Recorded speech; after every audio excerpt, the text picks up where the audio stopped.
Men are from Mars, women are from Venus, and though we may share a planet and many other similarities, our bodies function in some majorly different ways. In this video, we'll take a look at some of those differences unique to women. Women between the ages of 12 and 50 years old undergo a monthly cycle in which their uterus prepares for pregnancy. It prepares for a fertilized egg to settle and grow into a baby. If pregnancy does not occur, the lining breaks down and is expelled from the uterus. This is known as menstruation. The menstrual cycle usually lasts about 28 days.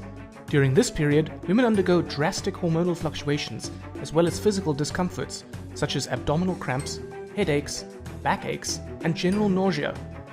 This has led to it being colloquially referred to as the curse. The first stage of the cycle is menstruation and occurs if the egg has not been fertilized. This lasts between 3 to 7 days and is more commonly known as a period.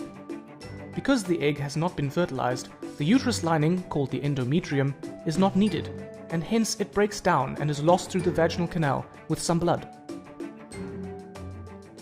The next stage is known as ovulation, and is when the woman is most fertile. After menstruation, the lining of the uterus thickens up again in preparation for a fertilized egg, and inside the ovary, a follicle develops. At about 14 days into the cycle, an egg is released from the follicle in the ovaries, and fertilization could take place. If the egg is fertilized and embeds itself in the thick uterine lining, the lining is not shed, and thus menstruation does not occur, and the woman becomes pregnant. If it doesn't manage to embed, then the lining will break down and menstruation will occur and the cycle is repeated. The menstrual cycle is controlled by two main hormones, estrogen and progesterone. We met these hormones in this video.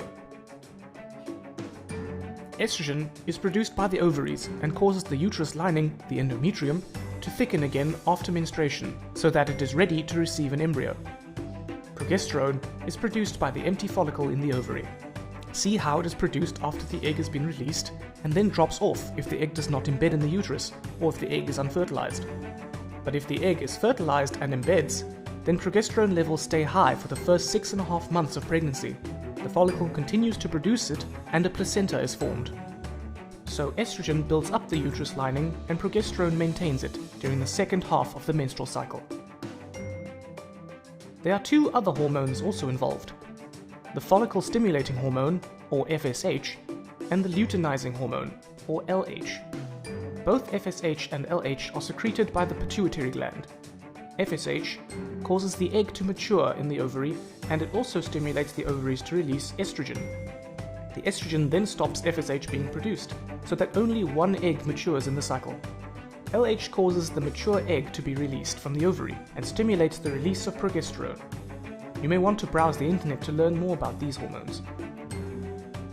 So from this video, you should now have a better understanding of how the menstrual cycle works, how the main hormones estrogen and progesterone control it, and how a woman's body is affected by these drastic changes.